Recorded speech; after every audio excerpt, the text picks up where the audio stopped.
There are people out in this world that delight in nothing but hurting those around them. Fight that, persevere through that, and be the light. Be the shining light in the world. That is my goal, and I want to help as many people as I possibly can in this world for as long as I possibly can, and I hope that I'm strong enough to do it.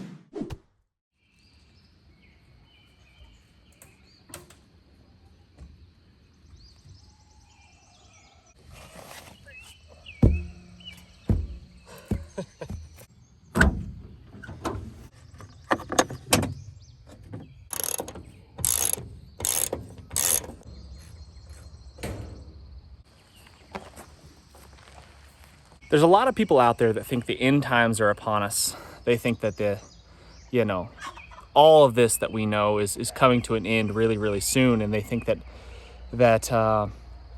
maybe it's Great Depression 2.0, maybe it's nuclear war, maybe it's whatever, the zombie apocalypse that's upon us, and maybe they're right. The truth is that nobody really knows when or where or what it's going to look like. There's a lot of guys out there that'll tell you exactly the way it's going to end up. This is what's going to happen, and people are going to do this, and then this is going to happen because of that, and there's all these predictions. But truthfully, if they're honest, there's absolutely no way that anyone could possibly know. You can look at historical events, you can look at other places around the world that have had catastrophic events happen, societal collapses, economic failures. You can look at all these things as examples and learn from them, and I think that's really, really smart. But there's no possible way that we can predict down to a T exactly what we need to be prepared for. Okay, I cannot touch him at all.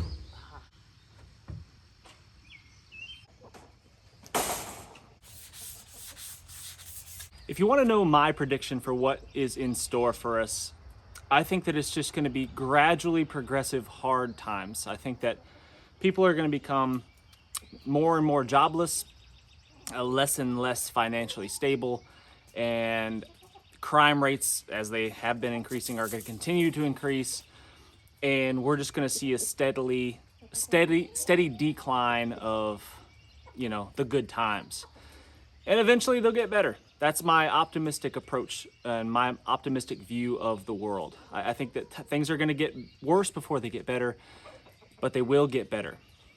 It's been said that my enthusiastic optimism has been contagious from time to time, and I'm known for that, I guess, which I take as a compliment. But there's a quote out there that my buddy recently shared with me, and it said basically that optimism is cowardice.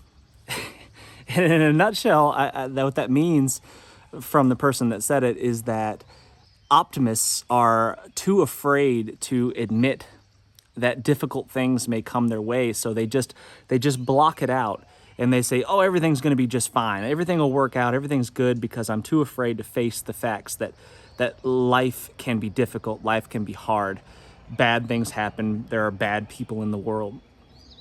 And I guess that's one really pessimistic way of looking at it. Every pessimist that I've ever met has always claimed to be a realist.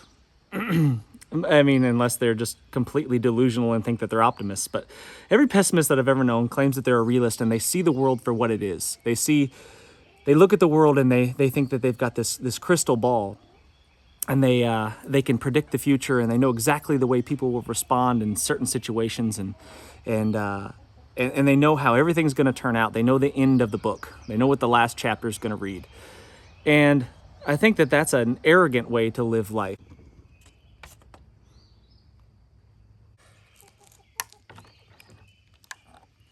I think there's a lot of people out there that are so afraid of what is to come, and so worried that they won't be ready, that they miss out on living their lives. And you hunker down, you bunker in, you do whatever it is you do, and you spend your life preparing for something that may or may not even happen in your lifetime. And I feel like that's a mistake. And again, that's just my opinion. You can disagree if you want. You could think I'm a fool. That's okay. It's okay for us to disagree, and I'd like to have that kind of conversation in the comments on this video. So tell me I'm wrong. I will not be offended by it, and I encourage you to leave honest opinions about what it is that I'm talking about here. So But yeah, I'm unwilling to stop living my life and continue the pursuit of happiness, basically, and making memories with my family. And I'm unwilling just to give that up because I foresee hard times in the future.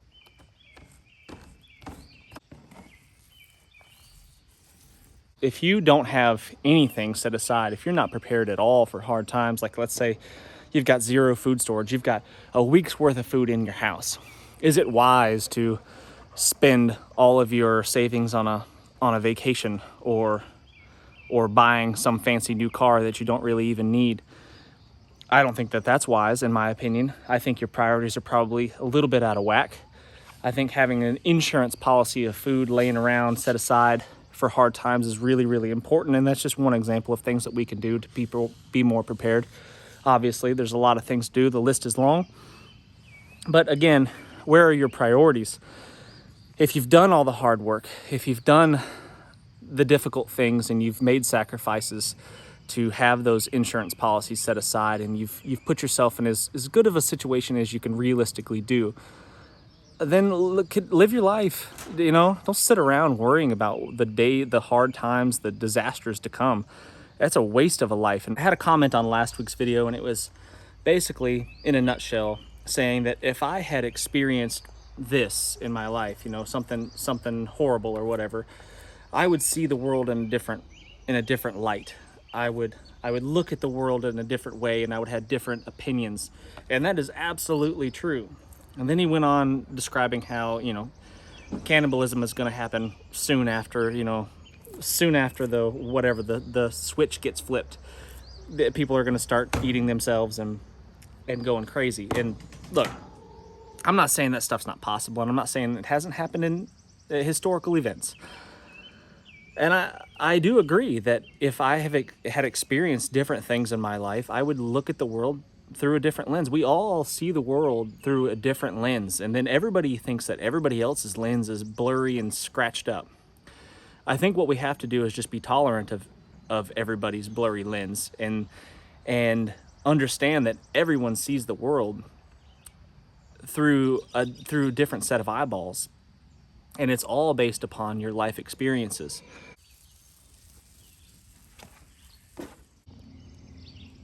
No, I don't think that civilization is going to come to a halt.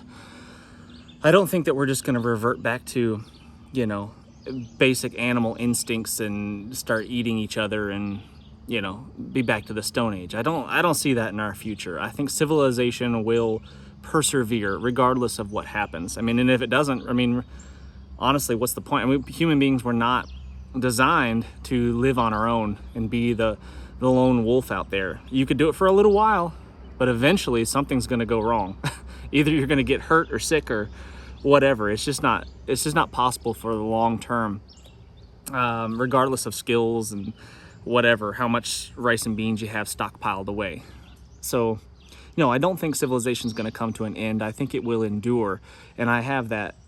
I have faith, and I believe that God is going to look out for us. I like to think that my faith is strong enough to, even in really hard times, in the face of extreme hardship, I would like to believe that my faith will be strong enough.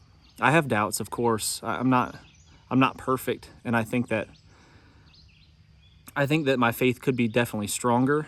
Very few will be able to keep the faith in the face of real hardship, and I really truly believe that I could be one of them, and I want to be one of them.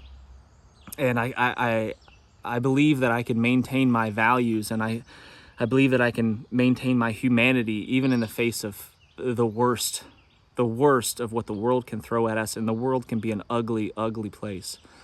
People can do horrible, horrible things to one another, and it's just unimaginable sometimes to think that that evil exists out there, but it certainly does. And if you don't think that it does, you are naive, and you are definitely mistaken, because it does exist. There are people out in this world that delight in nothing but hurting those around them, and that is a sad, sad thing. And it is our duty. It is my job to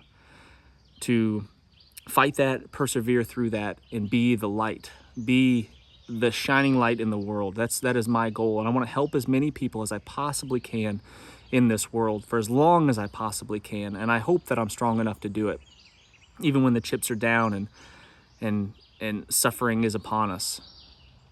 I pray every day that it doesn't come. I pray that every day that the lights stay on, the movie theaters are still showing. That's kind of dead to me now anyway. The movies are terrible now. We won't get into that. That's a different subject, but there's a long list of things that are dead to me now. Disney, you're dead to me. It's my faith that gives me the courage, the strength to be positive and to do things outside of my comfort zone and to be willing to take on risks and challenges and to help people instead of just looking out for myself. You know, I wake up every morning with the idea that I want to use my skills, my abilities, my talents that God has given me to the best of my ability to help the people around me. And if I go to bed every night and I put my head on my soft, comfy pillow in my climate controlled house that I'm very spoiled and grateful to live in, and I look back at my day and I can say that I've done everything the best that I can, and I've put away temptations and I've avoided those types of things that lead me astray, and I've walked the straight and narrow, and I've been. If I've done everything to the best of my ability at the end of the day, that's all you can really ask for. And it's my faith that allows me to do that each and every day, to persevere and to push through. I am not perfect. I make mistakes. I screw up. I'm selfish at times. And I think that we all are. We're all flawed in our own ways. And I just think that without faith, I don't really understand it. And I'm just being honest with you. I'm just speaking from the heart. I don't understand what that without faith. I don't know how people do it. I don't know why you do it. I don't know if you don't believe that there's something after all this nonsense that we call life sometimes, you know, this crazy world that we live in. If you don't believe that there's something after it, I don't know why you would even do it. What's the point of survival for the sake of survival? Now, don't mistake my optimism for weakness. I will fight to the death to protect my family at all costs. Do not mistake that. Don't think that because I'm willing to help other people that I am afraid of the confrontations that will inevitably come in my life, whether the bombs get dropped or the zombies come or the biker pirates end up on my doorstep. I am not afraid to fight for my family, and I will do everything that I can to defend them. And that is no joke, and I don't take that lightly. I don't look forward to it. Obviously, I don't want to do that. I carry a firearm just about every single day. I don't have it on me right this second, but it's right there. And I pray to God every day that I don't have to use that stupid thing. And I'm tired of carrying it around, and I don't want to. I'm over the cool guy gun stuff. I think I don't think it's cool. It's a burden, and I do not want it. And I pray to God every day that I never have to use that thing. But do not mistake my willingness and my eagerness to be helpful towards the people around me, even strangers. Don't mistake that for the weakness. That is certainly not the case. Guys, I'd love to hear what you think about all this. I'd love to hear in the comments section what you see our future looking like in the next 5 to 10. What are your predictions? I would encourage you to steer clear of the people that have it all figured out and know exactly what's going to happen. Because honestly, if we're honest and we put our pride aside and our arrogance away, no one really knows. But anyway, I really appreciate you watching. Thumbs up, subscribe if you haven't done so already. Can't wait to see you on the next one.